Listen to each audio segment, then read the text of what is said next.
I am going to show you how to add steeking stitches to any flat knit pattern so that you can knit it in the round. And this is a great technique to have in your pocket, especially when it comes to knitting cardigans, because I know I'm not alone when I say that I am not always a fan of knitting purl stitches, especially on big oversized cozy cardigans like my bubble cardigan, which I just knit, which is why I'm actually doing this tutorial, because while I showed the technique of how I went about steeking the cardigan, I didn't show how I modified the pattern by adding in those steeking stitches. So that's what I'm going to show you today. So I've knit up a little sample. We are going to pretend that this is the bottom ribbing edge of a cardigan, and I'm ready to commence with the body. But honestly, like, I'm really not looking forward to knitting purling stitches on every other row. So to avoid having to knit all those purl stitches, I am going to add some steeking stitches so I can knit this cardigan in the round. Okay, to get this started, now that I've finished knitting all my ribbing, instead of turning my work around, I'm going to begin adding the steeking stitches. So I'm going to take one stitch marker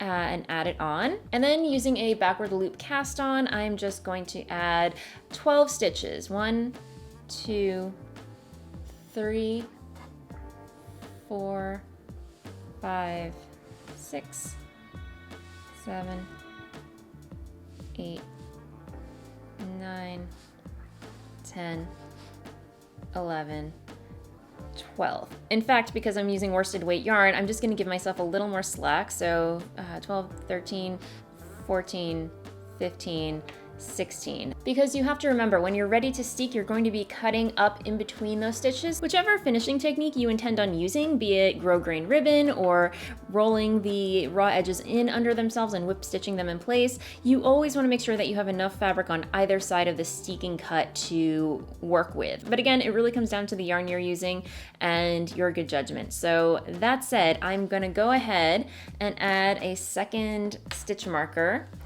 to my project. And now we have our steeking stitches cast on, we have our markers in place, we are now ready to join our work in the round.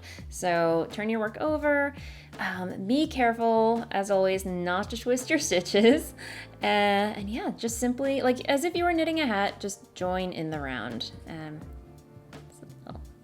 like so. Ta-da!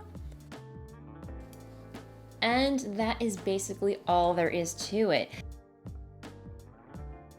And when you're coming to the end of the row and you're back at your steeking stitches, to set them up, all you're going to do is slip the marker and purl one, make one purl stitch.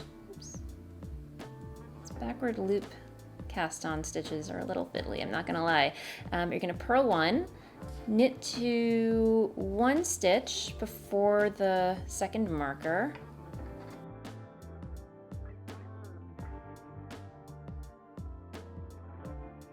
and when you come to that last stitch before the last marker, you're going to purl the last stitch, slip your marker, and continue working in the round. And as you're knitting this in the round, whenever you come to your steeking stitches, you're always going to purl the first stitch, knit across to one stitch before the next marker, purl the last stitch, slip the marker, and knit in the round, and just keep repeating. And your steeking stitches will start to form a column of stockinette stitches down the center of your cardigan. So I'm gonna knit a little bit more in the round and show you what this should look like. All right, so after knitting several rows, you'll start to see your steeking stitches emerge from your cast on stitches. And here is what it should look like. So you'll notice there's a column of purl stitches going up right here. You'll have your stockinette stitches and another column of purl stitches over here. And the reason why I added these purl stitches is because if you're going to add a collar or an edging at the edge of your cardigan, these purl stitches make it really easy to pick up and knit that collar on later. And then when you cut up the center of your steeking stitches, these two flaps are going to fold nice and even under each other, if that makes any sense. And that, my friends, is how you add and set up your steeking stitches. I hope you found this video helpful. Again, I will link to the video where I actually steek and finish a cardigan down in the description box below and in the doobly-doo up here. And yes, if you enjoyed this video and found it helpful, I hope you will like and subscribe down below. I put out videos for your viewing pleasure every week, and until the next video, have an amazing day, and I'll see you next time. Bye!